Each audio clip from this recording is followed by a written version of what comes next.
హితజోక్యం న్యాయ మార్గం. చాలా కాలం క్రితం అనంతపురం అనే ఊరిలో పరంధామయ్య అనే ఒక రైతు ఉండేవాడు. అతనికి 2 కుమారులు. పెద్దవాడు రమేష్, చిన్నవాడు గిరి. రమేష్ చాలా తెలివైనవాడు. గిరి పాపం అమాయకుడు, నోట్లో నాలుక లేని మనిషి. రమేష్ గిరి యొక్క అమాయకత్వాన్ని ఎప్పుడూ వాడుకునేవాడు. ఒకరోజు పరంధామయ్య తనకు వయసు మీద పడుతుండడంతో తన కుమారులను పిలిచి ఇలా అంటాడు: నాయన, నా దగ్గర ఉన్నది కేవలం ఒక ఆవు, ఒక మామిడి చెట్టు మరియు ఒక కంబలి, కనుక వీటిని మీరు సమానంగా పంచుకోండి అని చెప్తాడు. ఆ తరువాత కొద్ది రోజుల్లోనే పరంధామయ్య అనారోగ్యంతో మరణిస్తాడు. ఆస్తి పంచుకునే సమయం రానే వచ్చింది. తెలివిగలవాడైన రమేష్ తన భార్యతో కలిసి గిరితో ఇలా అంటాడు: తమ్ముడు, నాన్నగారు మనకు ఇచ్చింది కేవలం ఒక మామిడి చెట్టు, ఒక కంబలి మరియు ఒక ఆవు మాత్రమే. వాటిని సగభాగం చేయలేము కనుక మామిడి చెట్టు మొదలు నీకు, పై భాగం నాకు. కంబలిని పగలంతా నువ్వు వాడుకో, రాత్రంతా నాకు ఇవ్వు. ఇక మిగిలినది ఆవు ముందు భాగం నీకు, వెనుక భాగం నాకు. గిరి సరే అంటాడు. ఆ మరునాడు నుండి గిరి మామిడి చెట్టు మొదళ్లకు నీళ్లు పోస్తే రమేష్ వాటికి కాసిన పండ్లను తీసుకుని అమ్ముకునేవాడు. గిరి పగలంతా కంబలిని ఉతికి ఆరబెడితే రమేష్ మాత్రం చలికి వాడుకునేవాడు. గిరి ఆవుకు ముందు భాగంకు మేత వేస్తే రమేష్ ఆవు పాలు పితికి అమ్ముకునేవాడు. ఇదిలా జరుగుతుండగా కొన్ని రోజులకు గిరికి సీతతో వివాహం జరుగుతుంది.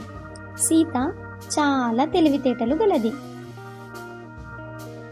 రమేష్ మరియు అతని భార్య గిరిని ఎలా మోసం చేస్తున్నారో గమనిస్తుంది. ఆ మరునాడు ఉదయం సీత గిరితో ఇలా అంటుంది: ఏవండి, మిమ్మల్ని మీ అన్నయ్య గారు మోసం చేస్తున్నారు అని ఎలా మోసం చేస్తున్నారో చెప్తుంది. గిరి ఇలా అంటాడు: అవునా, మరి నన్నేం చేయమంటావు అని అమాయకంగా అడిగాడు. సీత కొద్దిసేపు ఆలోచించి ఏదో ఉపాయం చెప్తుంది. గిరి అలాగే చేస్తా అని చెప్తాడు. ఆ మరుసటి రోజు ఉదయం గిరి ఆవుకు మేత వేయడు. రమేష్ పాల కోసం వెళ్తే ఒక్కటే తన్ను తంతుంది ఆవు. ఎగిరి అవతల పడతాడు రమేష్. కోపంతో గిరిని పిలుస్తాడు. ఏమిటిది అని అడుగుతాడు. ఆవు ముందు భాగం నాది కాబట్టి నేను మేత వేయను అంటాడు గిరి. రమేష్ చేసేదేమీ లేక అక్కడి నుండి వెళ్ళిపోతాడు. తరువాత గిరి మామిడి చెట్టు యొక్క మొదళ్లను గొడ్డలితో కొడుతుంటాడు. అది చూసిన రమేష్ గిరితో ఎందుకు చెట్టును కొడుతున్నావు అని అడుగుతాడు. బదులుగా గిరి చెట్టు మొదలు నాది కాబట్టి నేను కొడుతున్నా అని చెప్తాడు. రమేష్ మౌనంగా వెళ్ళిపోతాడు. కంబలిని రోజంతా నానపెడతాడు గిరి. రాత్రికి తడిసిన కంబల్ని రమేష్కు ఇస్తాడు. గిరి రమేష్ ఏమిటిది అని అడుగుతాడు. పగలు నాదే కదా అని అంటాడు. తడిసిన కంబల్ని వాడుకోలేక రమేష్ చలికి ఇబ్బంది పడతాడు.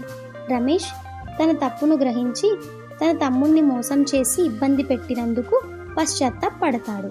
ఉదయం కాగానే రమేష్ గిరి దగ్గరకు వెళ్ళి ఇలా అంటాడు: తమ్ముడు, నిన్ను మోసం చేసినందుకు నన్ను క్షమించు. ఇక నుండి ఇద్దరం కష్టపడి వాటి ఫలాలను సమానంగా పంచుకుందాం అని చెప్తాడు. గిరి అందుకు ఒప్పుకుంటాడు. తరువాత గిరి తన భార్యకు కృతజ్ఞతలు చెప్తాడు. ఈ కథలోని నీతి: తెలివితేటలతో ముందు లాభం పొందినప్పటికీ అది ఎక్కువ కాలం నిలవదు. నిజాయితీ మరియు న్యాయమైన పద్ధతులే చివరకు మేలు చేస్తాయి అని సూచిస్తుంది.